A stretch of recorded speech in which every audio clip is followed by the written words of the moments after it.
Europe 1. Le grand direct des médias, Jean-Marc Morandini. Et le fait média du jour, c'est donc France 2 qui réaménage une fois de plus son Access Prime Time pour tenter de sortir la tête de l'eau alors que les recettes publicitaires dégringolent depuis plusieurs semaines. La chaîne passe donc à l'offensive, enfin, pour enrayer la chute d'audience. Alors on va parler de deux points précis. Un premier changement qui va avoir lieu dès lundi prochain et puis un autre changement qui aura lieu au mois de janvier prochain. On commence, Bastien Millot, par ce changement de grille qui sera effectif dès lundi. Oui, Jean-Marc, et c'est un sujet qu'on commence à bien maîtriser depuis la fin du mois d'août. C'est le sujet de l'Access Prime Time de France 2. Une fois de plus, on s'intéresse donc à cette case stratégique de la chaîne qui va connaître de nouveaux réaménagements. Alors la semaine prochaine, ce sera un tout petit peu restreint puisqu'on va juste changer le programme court qui précède le journal de 20h qui s'appellera désormais Parents mode d'emploi et puis la météo qui est remise juste avant le journal de 20h. Donc petits aménagements à partir du lundi 4 novembre. Mais les gros changements, c'est pour le 18 novembre avec deux points majeurs. D'abord, Sophia Aram qui change d'horaire et qui est avancée dans la grille. Elle sera désormais diffusée à 17h50 au lieu de 18h25. Sans doute une tentative ultime de voir si ça aura un effet sur les audiences. La chaîne l'a donc précisé dans un communiqué en disant « En accord avec la société de production Morgan et Sophia Aram, il a été décidé de faire un point courant novembre sur l'avenir de l'émission. » Faire un point courant novembre, c'est une formulation élégante. Ça veut dire en gros que courant du mois de novembre, on va vérifier si l'émission fonctionne mieux ou pas pour savoir si elle aura un avenir à partir du mois de janvier. Sachant qu'elle est programmée à cet horaire-là, la chaîne le précise, jusqu'à la grille de Noël, donc il y a bien une date de fin.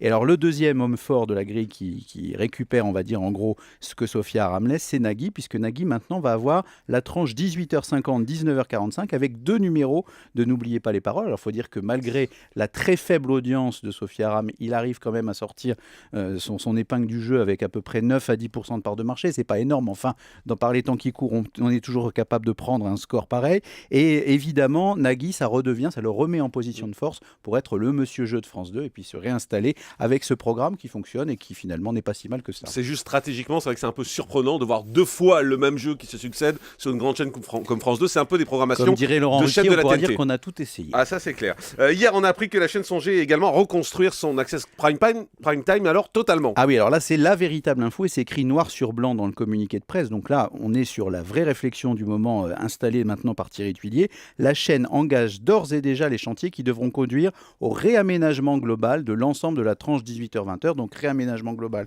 c'est clair, tout peut changer à partir du mois de janvier. Vous en parliez déjà sur votre blog la semaine dernière, Jean-Marc. On avait évoqué deux pistes. Alors la piste qui concerne Laurent Delahousse paraissait, on va dire, la moins crédible pour une raison très simple, c'est qu'il déjà il a un emploi du temps très chargé avec l'information du week-end et qu'il veut se consacrer à de nouveaux documentaires historiques et à de la fiction politique. Donc c'est pas du côté de Laurent Delahousse qu'il faut aller chercher, c'est plutôt du côté de l'autre Laurent Ruquier. Télé 2 Semaines affirme d'ailleurs carrément que Ruquier sera de retour dès janvier entre 18h30 et 19h45 sur France 2.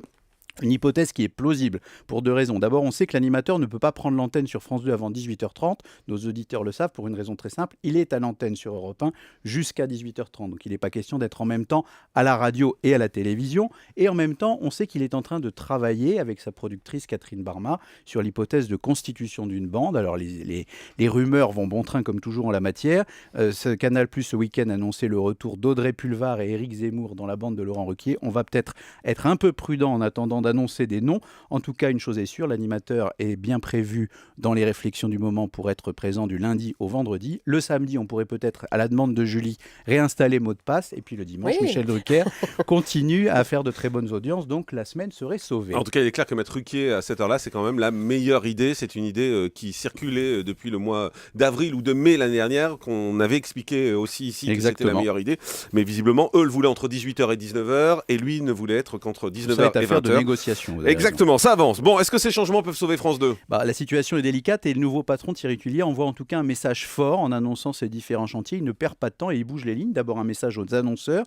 On le sait, on l'a déjà dit ici, c'est stratégique cette case. Il faut faire de l'audience, sinon France 2 aura un gros problème publicitaire. Donc annoncer des améliorations en cours, c'est déjà donner un signal positif à ceux qui mettent de la publicité. Et puis c'est aussi envoyer un message à la concurrence. Parler de Laurent Ruquier en Access Prime Time, ça n'est pas anodin. On se souvient quand il présentait On a tout essayé sur cette tranche horaire, ça rassemblait jusqu'à 20% du public juste avant le journal de 20h. 20%, Jean-Marc, ça fait rêver aujourd'hui, mais c'était évidemment avant la profusion des access sur les chaînes de la TNT et des généralistes. Donc on va surveiller tout ça de près et quelque chose me dit que dans cette histoire, la chaîne a peut-être perdu une bataille, mais en tout cas, pas la guerre. Merci beaucoup, Bastien Millot.